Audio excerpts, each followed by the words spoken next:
because we would have less of a percentage of the total mortgage now. But again, if we have $200,000 in equity in the place, yeah, right? So if we get it built and they say, oh, this thing's worth 1.2 when you're done, yeah, easy. and we have 900,000 in mortgage, you know what I'm saying? Then we're good. We've got our 20%.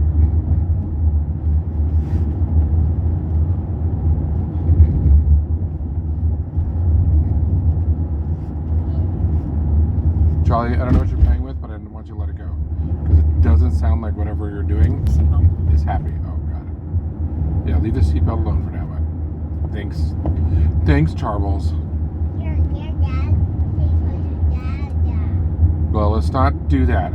It's so annoying. So please don't do that. Daddy calls me dad at game, okay? It was funny the first 500 times. But what else does Teddy say? Let's start with what else Teddy says. Yeah, okay. Well, okay. And what else does Teddy say? Let's find a whole other game, please. You don't have to listen to this shit for 60 hours a week. It's too much. I understand. I'm just trying to get him off of. I get it. Like what I'm saying, let's not find out other things Teddy says. Because it's not just... This came up in a hurry. Yeah. Shit. So that's the next phase, is like not just getting loans, but making sure we have 20% equity, because ideally we get that also folded into a conventional loan. And I think we'd have to at that point. No, not necessarily. I think we'd have a really good portfolio to give to a conventional loan. Because the property at base value is going to be 1.2, and the property around everything is going up from there.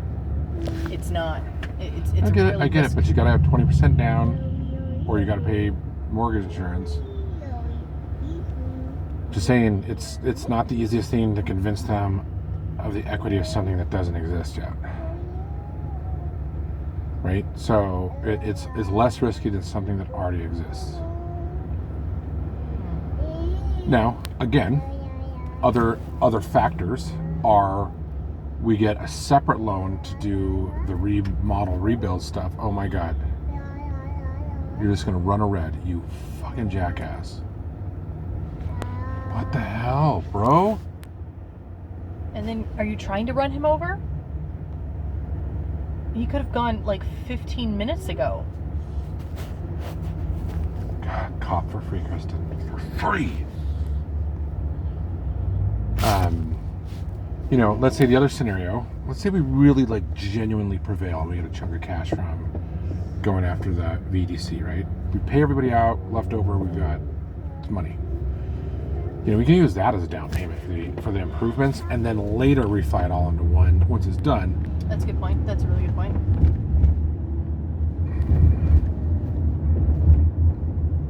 Right, because even in 2024, it's not going to pop up to 4% overnight. It's going to creep up. Well, all this should be done by 2023, by the end of 2021. Yeah. Right? So, again, if we prevail hard in the lawsuit, then maybe we've got $100,000 in cash we can use. Right? We take that 100, we invest it directly at 20% on $500,000 worth of improvements of our house. Right? Yes. And then when the whole thing's done, we go back and say, all right, let's just tie this all up into one loan. So maybe the other one would be like a business loan or something, right? Because we're building a rental property. Yeah. Build it all up, get everything inspected and ready to go, and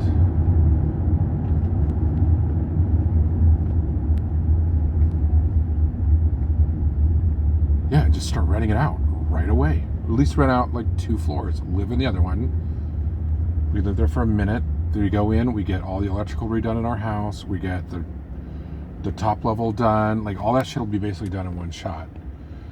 I probably would say we'd upgrade the house a little bit with smart home tech. Well, then I'm thinking, if we're talking about staying in the house until 2023, 2024, that's 4 years, 3 to 4 years. How much is it going to cost to knock out that wall in the kitchen, dining room? Oh, that couple grand. That's not a big deal. So maybe we think about doing that You know what? The more I think about it, though, there's not a huge amount of benefit because I don't think anyone's going to hang out in the living room. Everybody's going to hang out. Here's what I'm thinking. Here's the way I envision it. Dan, you spend an hour a night in that kitchen. No, I get it. Hold on. Yeah. Hold on. If we have, a really large fat counter, we put the stools on their side. Kids and mom can sit there and hang out with you. And or kids can play in the dining room area. I get it. Let's get the nook done. Maybe as soon as Homegirl starts, that could be a near-sighted project. That would be great. And see how much we hang out in the nook before we do major renovations, because it also means I'm going to lose a lot of cabinet space. And I don't know how many people are really going to sit in that room. It's not like it's kind of an awkward space to hang out. I'm thinking also I'd love the big counter space and all that, yeah. For parties and stuff, everybody always ends up hanging out in the kitchen because you're always in the kitchen and you're making drinks and you're making dinners. And if we can have milling space in that dining area where people can talk across, that is really beneficial. Well, here's the other thing.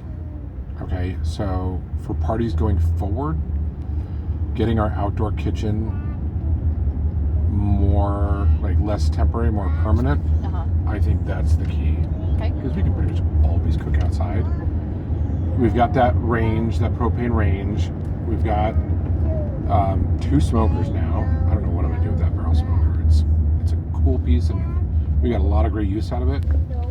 But compared to the smoker I got now, it's just it was what, $300? What's the point? Yeah. Okay. Find somebody else who loves to smoke meat.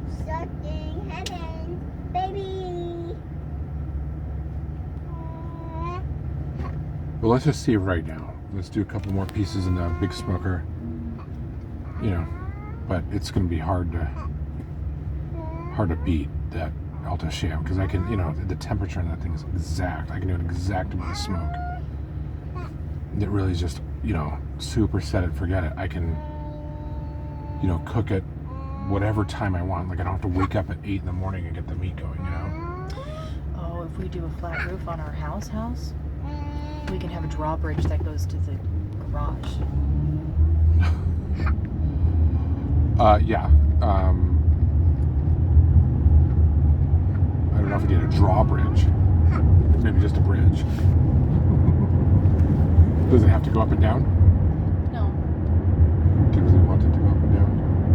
Well, if we access from one roof to the other, yes. Access from one, yes, and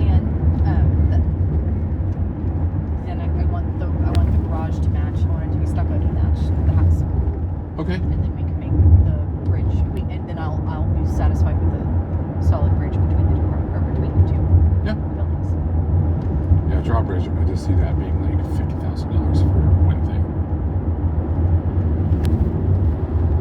But definitely a walkway, like a walkway across, and then we make sure while we're doing it, we're gonna have the garage re-roofed and get that reinforced and get it permitted for you get, and then our engineer, probably Cam, right, and he'd be like, get it engineered so that it can support the weight of 20 people, so we have people that are not worried about them falling through and to their horrible death. Right. But yeah, I'm great with that. And then we'd have the flat roof on top of the new bedroom, balcony space, and the flat roof over the garage. Yep, and then the flat roof on top of the 3-unit. And now we all have ocean views. Oh yes, not because they're pretty tall buildings. Trees and bridge stuff. views. That's fine. Bridge views, ocean breezes. Ocean breezes, yeah. Sunset views, sunrise views. You did, buddy? What I would probably do too is remove the furnace.